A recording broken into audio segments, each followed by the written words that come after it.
The shuttle descended slowly through Earth's atmosphere, its metal frame glowing faintly orange as it pushed through the thick layers of air.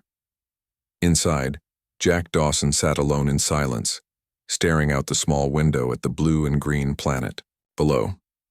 After nearly 20 years away, he was finally coming home. But instead of excitement, all he felt was a heavy emptiness, like the weight of everything he'd seen and done was pressing down on him. The spaceport came into view, a sprawling complex of landing pads, hangars, and terminals bustling with activity. Jack watched as cargo ships unloaded supplies, shuttles, ferried passengers to and fro, and ground crews scurried around like ants. It looked so ordinary, so mundane compared to the chaos he'd grown used to in the Galactic Defense Force. He wondered if he even belonged here anymore. When the shuttle touched down, Jack grabbed his duffel bag from the overhead compartment and stepped out onto the platform. The air smelled different, cleaner, fresher than the recycled oxygen aboard the starships. For a moment, he just stood there, breathing it in, trying to remember what it was like to live without the constant hum of engines or the distant rumble of explosions. "Jack," a familiar voice called out, breaking his trance. He turned to see his younger sister Laura waving enthusiastically. Beside her stood her husband, Kevin, holding a sign that read, "Welcome Home Hero," in bold letters. Jack couldn't help but chuckle softly. Typical Laura, always overdoing things. As they approached, Laura threw her arms around him, hugging him tightly. "You're really back," she said, her voice trembling slightly. "I can't believe it." Kevin shook his hand firmly, his grip strong but warm. "Good to have you home, man. Let's get you settled." They led him to their car parked nearby, chatting animatedly about how much they'd missed him and how proud they were of everything he'd accomplished.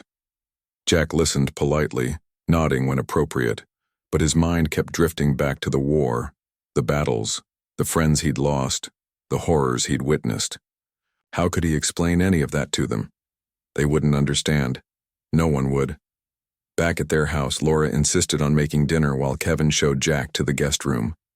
It was cozy, with soft lighting and simple furniture. There was even a framed photo of him on the nightstand, him and Laura as kids smiling brightly at the camera. Seeing it made him feel strangely guilty, as though he didn't deserve such warmth after everything he'd done. Dinner was a quiet affair. Laura had cooked lasagna, one of Jack's favorites, and they ate together at the dining table. The food tasted good, better than the prepackaged meals he'd been eating for years, but he barely noticed. His thoughts were elsewhere. "So," Laura began cautiously, breaking the silence, "are you going to tell us anything about, out there?" Jack hesitated, gripping his fork tightly. "It's complicated," he said finally, avoiding her gaze.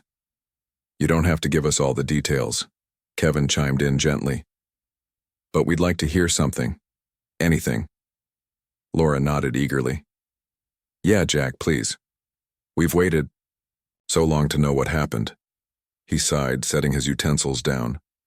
"All right," he said quietly. "But fair warning, it's not pretty." After a pause, he started talking. "My first deployment was to a place called Xylo 5. It's a barren rock of a planet, barely habitable. Our job was to protect a mining colony from attacks by the Swarm." "The Swarm?" Laura asked, frowning. "What's that?" "They're hard to describe," Jack admitted. "Imagine an army of creatures that look like insects but move like machines. They don't think or feel, not individually anyway. Their minds are linked together in some kind of hive network. Wherever they go, they leave destruction behind. Whole planets wiped clean of life." Kevin leaned forward, intrigued despite himself. "And you fought them?"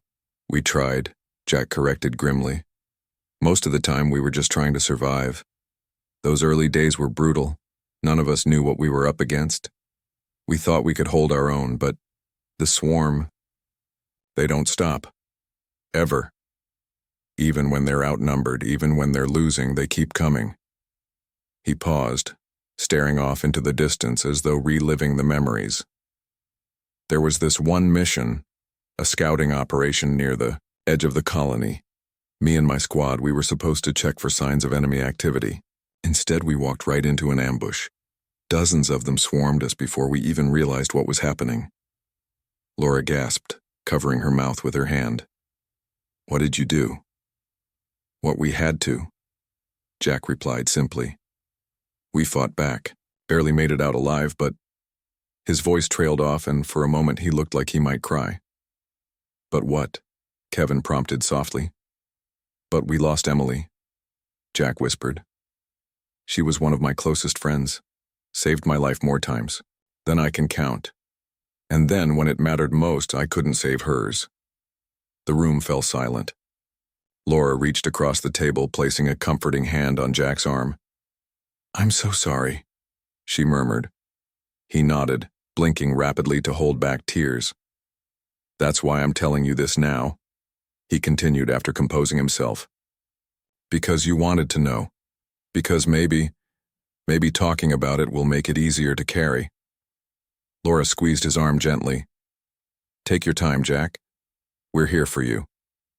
For the next hour, Jack shared more stories about the strange alien allies who joined humanity's fight, about the grueling training exercises that prepared him for combat, about the moments of camaraderie and humor that kept him sane amidst the madness. Each tale painted a clearer picture of the man he'd become during his time away, yet also highlighted the toll it had taken on him. By the end of the evening, Laura and Kevin were visibly moved. They thanked him for opening up, promising to support him however they could. As they cleared the dishes and prepared for bed, Jack retreated to his room, feeling both drained and strangely lighter. Lying awake in the darkness, he stared at the ceiling, replaying fragments of the conversation in his mind. Sharing his experiences hadn't erased the pain, but it had reminded him that he wasn't alone, that there were still people who cared about him, who wanted to help him heal. For the first time in years, Jack allowed himself to hope. Maybe, just maybe, he could find a way to move forward. The next morning, Jack woke up early. He lay in bed for a while, staring at the ceiling, listening to the quiet hum of the house. It was strange to be surrounded by silence after so many years of constant noise, shouting orders, roaring engines, and the endless clatter of weapons. For a moment, he almost missed it. Almost. When he finally got up, Laura was already in the kitchen making coffee. She smiled when she saw him enter, her face lighting up like it always did whenever she was happy. Good morning, she said cheerfully. Sleep okay? Not really, Jack admitted, rubbing his eyes. Too quiet. Laura chuckled softly. Well, I guess that's a good problem to have, right? Want some coffee? He nodded, sitting down at the table as she poured him a cup. The rich aroma filled the air, grounding him in the present. It was comforting in its own small way. Kevin joined them a few minutes later, carrying a stack of newspapers under one arm. Morning, he greeted, setting the papers aside before grabbing himself a mug. So, are you ready to tell us more, today? Jack hesitated, sipping his coffee slowly. Talking about the war wasn't easy. It brought back memories he'd rather forget. But there was something cathartic about sharing them too. Last night had shown him that. Maybe telling these stories could help him make sense of everything. I'll try, he said eventually. But it's not going to be pretty. That's okay, Laura assured him. We're here to listen. Jack leaned back in his chair, collecting his thoughts. All right, he began.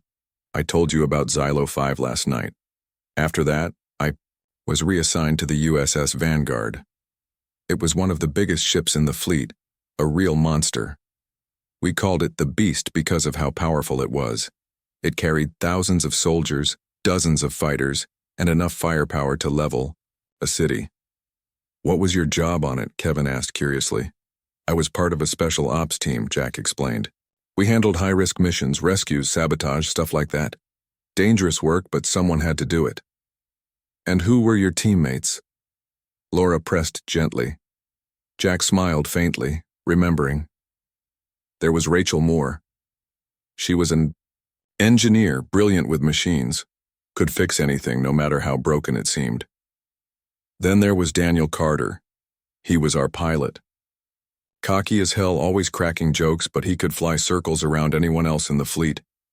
And Emily? His voice faltered for a second. You already know about her. Laura reached over, placing a hand on his arm. It's okay, Jack. You don't have to rush. He took a deep breath, nodding. Anyway, we worked well together. Underneath all the chaos, we became family, I guess. You depend on each other so much out there that it's hard not to. One mission stands out more than the others, he continued after a pause. We were sent to rescue survivors from a colony that had been overrun by the swarm. Intelligence said there might still be people alive, hiding underground, so we suited up and headed out. Jack's expression darkened as he recalled the details. It was bad, really bad. The swarm had torn the place apart. Buildings were reduced to rubble, streets were littered with debris, and the air smelled like smoke and death. We moved cautiously, sweeping every corner, every shadow. You never knew where they'd pop up next. We found a group of civilians holed up in an old bunker beneath what used to be the colony's main square. About 20 of them, mostly women and children. They were terrified, starving, dehydrated. Seeing them like that, it hit me harder than I expected. What happened next? Kevin asked, leaning forward intently. We started evacuating them, Jack replied. Rachel rigged up a makeshift barricade to keep the swarm at bay while Daniel prepped the shuttle for takeoff. But then, things went sideways. His hands clenched around the coffee mug as he spoke. Mitts rustled. The memory of that mission lingered in Jack's mind as he sat at the kitchen table, his coffee now cold and untouched. He stared into the mug, seeing not the dark liquid, but the faces of those he'd fought alongside and those he'd lost. Laura and Kevin waited patiently, sensing that he needed a moment to gather himself. Things went sideways, Jack repeated softly, picking up where he'd left off. We thought we had time to get everyone out safely, but the swarm, they don't play by any rules. They hit us hard and fast. He paused, closing his eyes briefly as if bracing himself for what came next. It started with distant screeches, sharp, piercing sounds that sent chills down your spine. That's how you know they're coming. At first, it was just a few, scouts darting in and out of the shadows. We picked them off easily enough, but then the main force arrived. Jack opened his eyes, his voice growing steadier as he recounted the chaos. They poured out of the ruins like a flood, hundreds of them, maybe more. Their bodies gleamed in the dim light, their insect-like legs clicking against the ground as they charged. It was overwhelming. No matter how many we killed, there were always more. Laura shuddered, her hands gripping the edge of the table. What did you do? We fought back, Jack said simply. But we were outnumbered. Rachel stayed behind to hold the line while the rest of us tried to get the civilians onto the shuttle. She was incredible, calm under pressure, working, miracles with whatever scrap she could find. She rigged up traps, set explosives, anything to slow them down. Kevin frowned, leaning forward. Why didn't she come with you? She couldn't, Jack replied, his tone heavy with regret. If she left her post, the swarm would have overwhelmed us before we could finish loading the shuttle.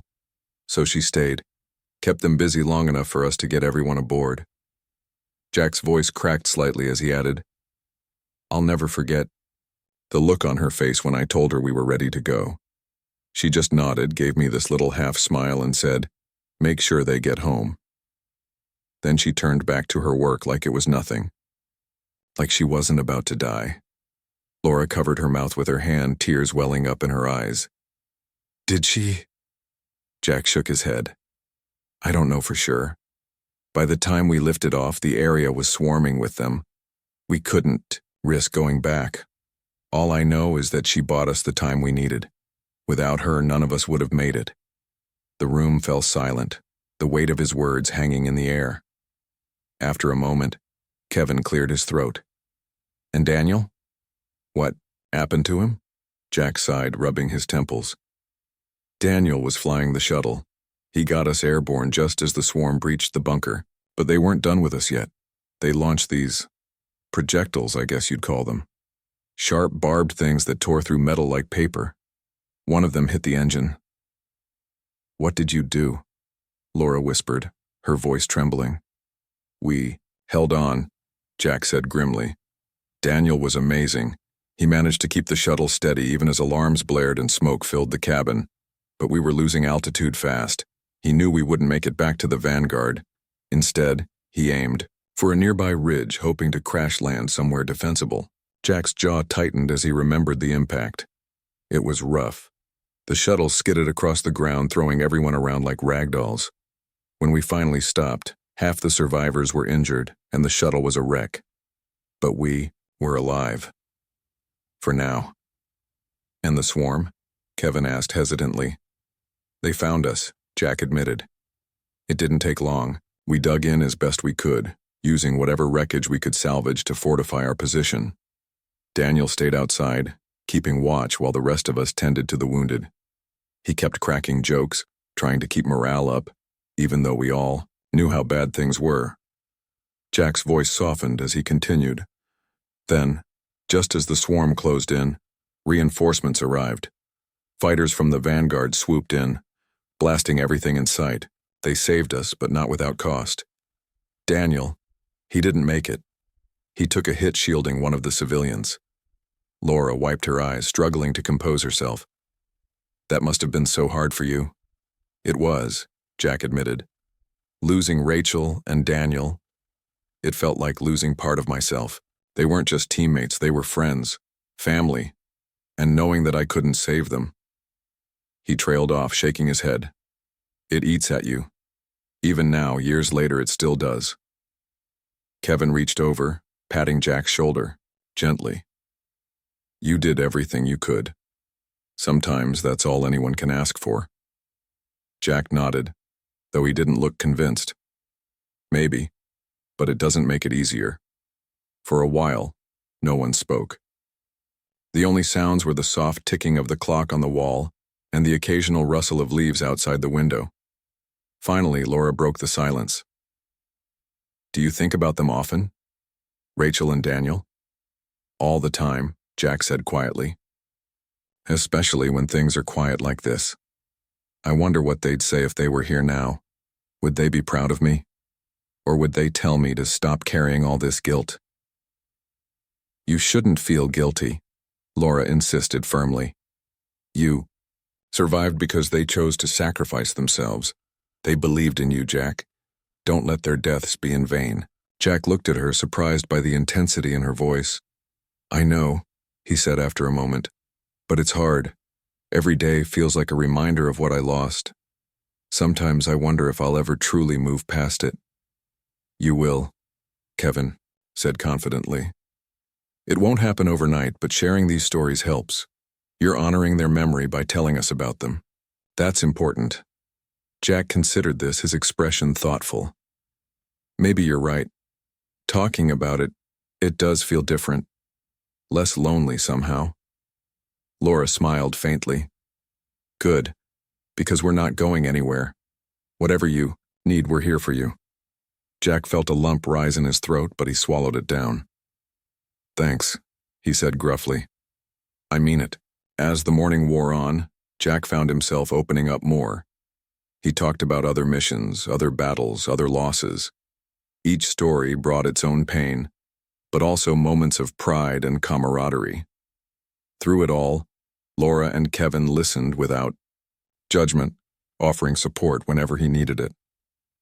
By the time lunch rolled around, Jack felt emotionally drained but also lighter, as though sharing his burdens had eased some of the weight he'd carried for so long. For the first time in years, he allowed himself to imagine a future where he might find peace. It wouldn't be easy, but maybe it was possible. After eating, Laura suggested taking a walk outside. The weather was perfect, cool and crisp, with a gentle breeze rustling the trees. As they strolled along the sidewalk, Jack glanced up at the sky, marvels of Earth's simplicity washing over him. There were no starships overhead, no alien armies waiting to attack, just clouds drifting lazily across the horizon. For a brief moment, he let himself believe that he could belong here again, that he could rebuild his life piece by broken piece. It wouldn't erase the scars, but maybe it could heal them. The days passed slowly, each one blending into the next. Jack spent most of his time either sitting quietly in the living room or walking alone around the neighborhood. He wasn't used to being still, not after years of constant movement and action, but he found that the quiet suited him in a way he hadn't expected. It gave him space to think, to reflect on everything he'd been through. One evening, as the sun dipped below the horizon and painted the sky in shades of orange and pink, Laura joined him on the porch. She carried 2 cups of tea, handing one to him before settling into the chair beside him. "You've been quiet today," she said softly. "Everything okay?" Jack shrugged, sipping the warm drink. "Just thinking." "About what?" she asked, her tone gentle but curious. He hesitated, staring out at the street where leaves danced in the breeze. "About how much I changed out. There. About the things I did and the choices I made."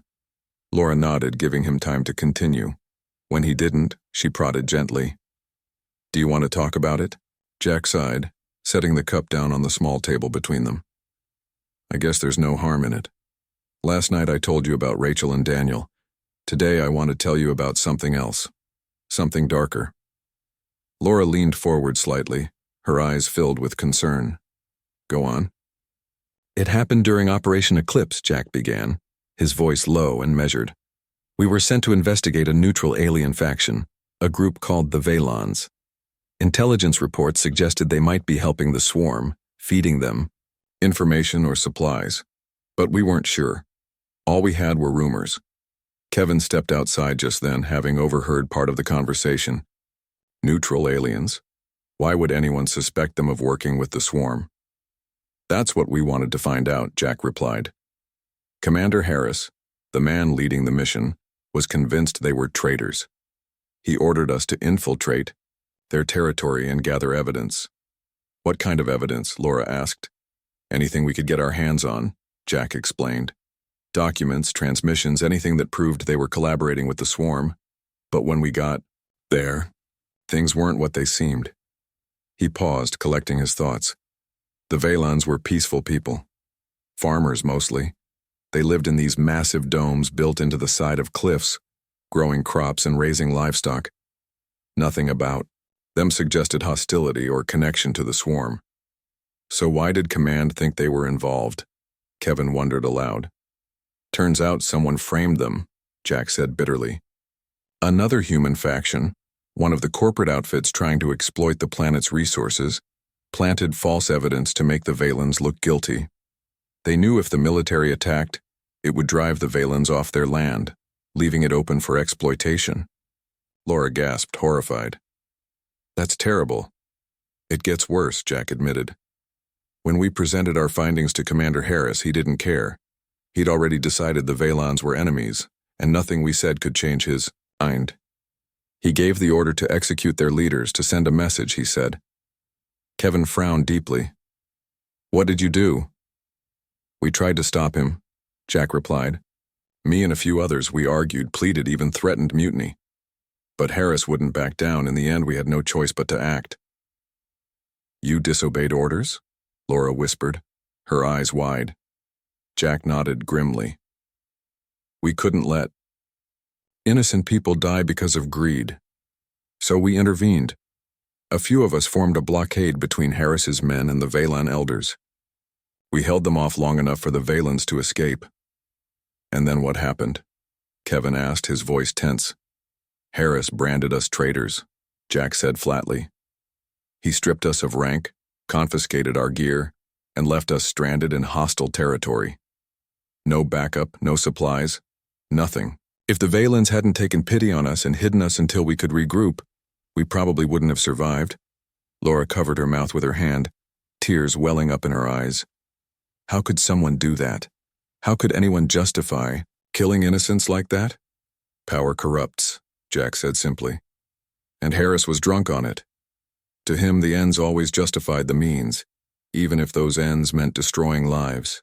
The three of them sat in silence for a while, the weight of Jack's words sinking in. Finally, Kevin spoke. "Did Harris ever face consequences for what he did?" Jack shook his head. "Not really. By the time we managed to expose the truth, the damage was done. The Valons lost their homes anyway. The corporate faction moved in as soon as we were gone. As for Harris, he got promoted. Moved up the chain of command, far away from anyone who might question his decisions. That's disgusting, Laura muttered, shaking her head in disbelief. It is, Jack agreed, but it taught me something important. Not all enemies wear uniforms. Sometimes the real threats are closer than you think. Kevin glanced at him, his expression thoughtful. Do you think that experience changed you? Made you more cynical? Maybe? Jack thought about it for a moment. Maybe. It definitely made me question who I could trust. Out there, loyalty wasn't guaranteed. Friends became foes. Allies turned against each other. It was hard to know who was on your side. After Operation Eclipse, I stopped taking anything at face value. I learned to rely only on myself. But wasn't that lonely? Laura asked. It was, Jack admitted, but it kept me alive. And sometimes survival is all that matters. Conversation drifted after that, shifting to lighter topics as the evening wore on. Yet Jack's revelation lingered in the air, casting a shadow over the otherwise peaceful night. For Laura and Kevin, it was a sobering reminder of the complexities of war, the moral gray areas, the difficult choices, the lingering scars. Later that night, as Jack lay in bed staring at the ceiling, he replayed the events of Operation Eclipse in his mind.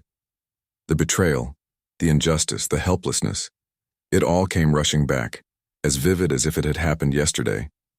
But so did the courage of his team, their determination to do what was right despite the risks. For the first time, Jack allowed himself to feel proud of that decision. Proud of standing up to Harris, of protecting the Valons, of refusing to let fear dictate his actions.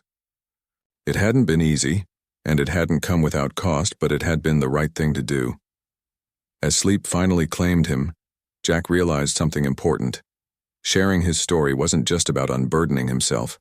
It was about reclaiming his humanity.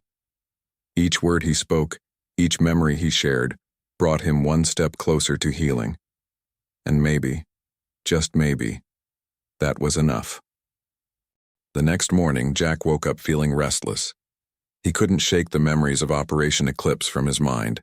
They clung to him like shadows, dark and heavy, refusing to fade even in the light of day.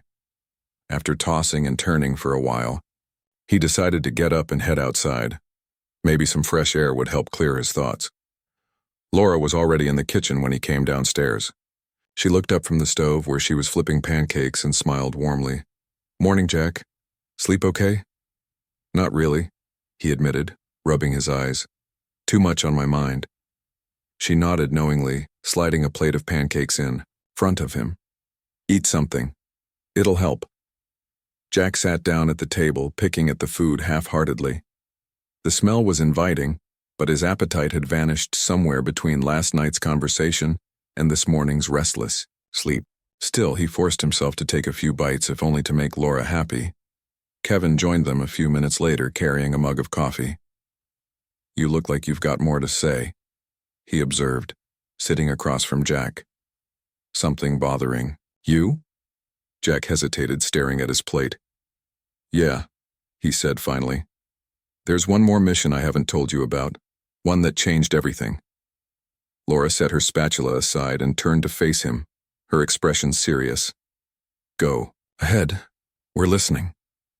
He took a deep breath, steeling himself for what came next. It happened near the end of the war. We'd been fighting the swarm for years by then, losing ground faster than we could regain it. They were relentless. Every time we pushed them back, they adapted, grew stronger. It felt like we were running out of options. Kevin frowned, leaning forward slightly. "What did Command do?" "They threw everything they had into one final push," Jack replied. "A massive assault on Epsilon 7, a moon. The swarm used as a staging ground. If we could take it, we might have had a chance to turn the tide, but if we failed..." He trailed off, shaking his head. "Well, let's just say failure wasn't an option." "What was your role?" Laura asked softly. "I led a small strike team," Jack explained. "Our job was to secure a key position, a relay station that controlled communications across the battlefield. Without it, the swarm's forces would be cut off from their leaders. At least, that was the plan. And how did it go? Kevin pressed. Jack's jaw tightened as he remembered. It was chaos from the start. The swarm knew we were coming. They always seemed to know. Their defenses were brutal. Every step forward cost us dearly. Supplies ran low, injuries piled up, and morale hit rock bottom. By the third day, most of us were running on fumes. But you kept going, Laura said, her voice steady despite the tension in the room. We didn't have a choice, Jack replied. If we retreated, everyone else would have been slaughtered. So we dug in, fought tooth and nail for every inch of ground, and somehow, against all odds, we reached the relay station. He paused, closing his eyes briefly as the images flooded back. That's where we met Sarah Bennett. Who was she? Laura asked curiously. A medic, Jack said, his tone softening. One of the best I've ever seen. She patched people up under fire, risked her life to drag wounded soldiers to safety. No matter how bad things got, she never lost hope. She kept telling us we'd make it through, that we just had to hold on a little longer. Kevin glanced at him, sensing there was more to the story. What happened to her? Jack swallowed hard, his hands gripping the edge of the table. We were inside the relay station trying to disable it when the swarm launched a counterattack. Dozens of them swarmed in, surrounding us. We managed to hold them off, but not without casualties. One of my men, a kid named Marcus, got pinned down. He was bleeding badly, and the swarm was closing in fast. He paused again, his voice dropping to a whisper. Sarah saw him and didn't hesitate. She ran straight into the line of fire, dragging Marcus to cover. She saved his life, but she didn't save her own. A swarm drone got her before she could reach safety. Laura gasped, tears welling up in her eyes. Oh, Jack. She died right in front of me, Jack continued, his voice cracking slightly. Her last words were, "Tell my family I love them." Then she was gone. He shook his head, blinking rapidly to hold back tears. I don't think I'll ever forget the look on her face. The courage, the sacrifice. The room fell, silent, the weight of his words hanging in the air. Laura reached over, placing a comforting hand on his arm. I'm so sorry, she murmured. It's not fair, Kevin said angrily, slamming his fist on the table. People like her shouldn't have to die for something like this. No, they shouldn't, Jack agreed bitterly. But that's war. It doesn't care about fairness or justice, it just takes and takes until there's nothing left. They sat in silence for a while, each lost in their own thoughts. Finally, Laura spoke. Did you finish the mission? Did you disable the relay? Jack nodded slowly. Yeah, we did. Barely. By the time reinforcements arrived, only 4 of us were still standing, including Marcus. The relay went offline, cutting off the swarm's communication network. It gave our forces the edge they needed to win the battle. But at what cost? Kevin asked quietly. At too high a cost, Jack admitted. Every victory felt hollow after that. We won the war eventually, but it didn't feel like winning. Not with so many lives lost. Laura wiped her eyes, composing herself before speaking again. Do you think Sarah would be proud of what you did? Of how far you came? Jack thought about it for a moment, his gaze distant. I hope so. She believed in us even when things seemed impossible. I think she'd want me to keep moving forward, to honor her memory by living my life the best I can. That's a good way to look at it, Kevin said encouragingly. You survived for a reason, Jack. Don't waste that. Jack nodded, though he still looked uncertain. Maybe you're right, but it's hard, you know. Hard to let go of the guilt, the anger, the pain. Sometimes it feels like I'm stuck in the past, reliving it over and over again. You're not alone in this, Laura reminded him firmly. We're here for you, no matter what. You don't have to carry it all by yourself anymore. For the first time in days, Jack allowed himself to believe her. Sharing his stories, opening up about his experiences. It wasn't erasing the scars, but it was helping him heal. Slowly, piece by broken piece, he was finding his way back to the man he used to be. As the morning wore on, the conversation shifted to lighter topics, memories of happier times, plans for the future. Yet beneath it all, Jack felt a newfound sense of purpose. He realized now that his journey wasn't just about survival. It was about learning to live again, and maybe, just maybe, he could find peace after all. The days turned into weeks, and Jack found himself settling into a rhythm he hadn't known in years. Each morning he woke up early, drank his coffee on the porch, and watched the sun rise over the quiet neighborhood. It wasn't perfect. There were still nights when sleep eluded him, haunted by memories of battles long past. But it was a start. Laura noticed the change in him too. One afternoon, as they sat together in the living room flipping through old photo albums, she smiled warmly. "You seem lighter," she said, glancing at him, "like some of the weights finally lifting." Jack chuckled softly, tracing the edge of a faded photograph with his finger. "Maybe it is," he admitted. "Talking about everything, the good, the bad, the ugly, it helps. Feels like I'm letting go of pieces of it bit by bit." Kevin nodded from across the room, where he was tinkering with a broken clock. "That's how healing works, isn't it? You don't fix everything at once, you take it one step at a time." "Exactly," Laura agreed. "And you're doing great, Jack, really." He appreciated their encouragement, even if he didn't always feel deserving of it. But for the first time in a long while, he allowed himself to believe that maybe, just maybe, he could find a way to move forward. That evening after dinner, Jack sat outside under the stars. The air was cool, carrying the faint scent of autumn leaves. He leaned back in the chair, staring up at the vast expanse above him. Out here, away from the noise and chaos of war, the universe felt different, less hostile, more peaceful. "You okay out here?" Laura asked, stepping onto the porch with a blanket draped over her arm. "I'm fine," Jack replied, smiling, faintly. "Just thinking." "About what?" He hesitated, searching for the right words. "About writing it all down," he said finally. "Everything I've told you, the missions, the people, the lessons. I think it's important, for me and for others." Laura's eyes lit up. "That's a wonderful idea. You should do it. People need to hear these stories, Jack. They need to understand what you went through." "Do you really think so?" he asked, sounding unsure. "I know so," she said firmly. "Your experiences mean something. They remind us of the cost of war and the strength of those who fight it. Don't let them fade away." Kevin joined them then, holding 2 steaming mugs of hot chocolate. "She's right, you know," he said, handing one to Jack. "Writing it down will help you process everything. Plus, it'll give you something to leave behind. A legacy." Jack sipped the drink slowly, considering their words. "I never thought of myself as someone with a story worth telling," he admitted. "But maybe you're right. Maybe it's not just about me. Maybe it's about everyone who didn't make it home."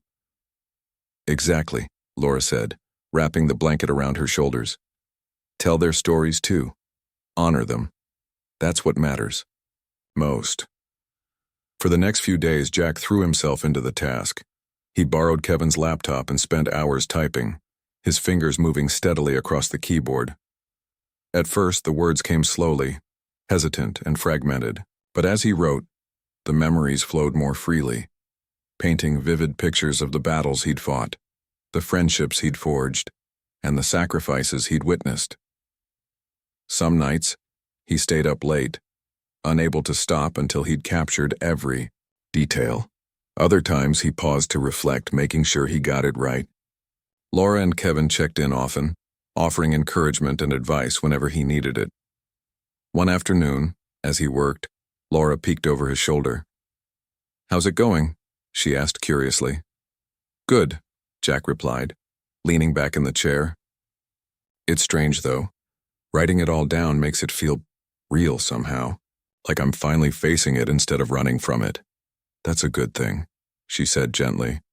"Facing it means you're healing." He nodded, turning back to the screen. "I dedicated it to Sarah, Rachel, Daniel, all of them, to everyone who didn't come back. Their names deserve to be remembered."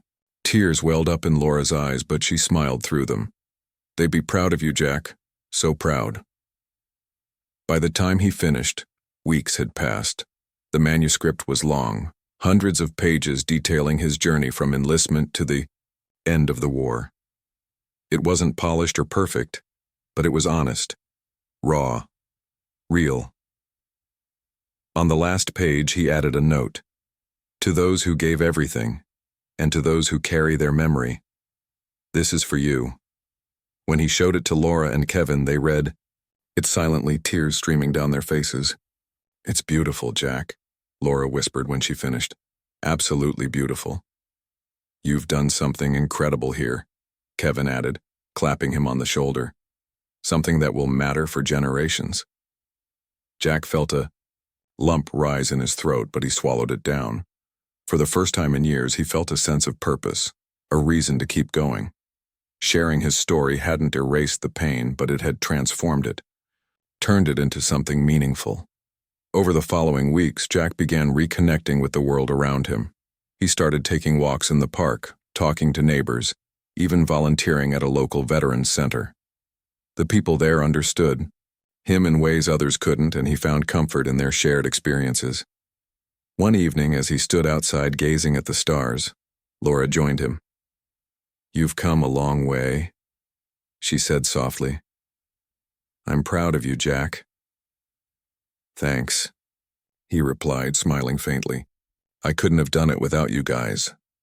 "We're family," she reminded him. "Always here for you." He nodded, feeling a warmth spread through his chest. Family. It was a word he hadn't fully appreciated until now. But standing here, surrounded by love and support, he realized how much it meant. As the night wore on, Jack stayed outside longer than usual, letting the cool breeze wash over him. Above, the stars twinkled brightly, endless and eternal. He thought about the friends he'd lost, the battles he'd fought, and the life he was slowly rebuilding. For so long, he'd carried the weight of the war alone, afraid to let anyone in. But now, he knew better. Healing wasn't about forgetting, it was about remembering, honoring, and finding a way to live alongside the scars. And with each passing day, he felt a little stronger, a little lighter. In the distance, a dog barked, and somewhere nearby, children laughed as they played in the street. Life moved on, simple and steady. Jack took a deep breath, savoring the moment.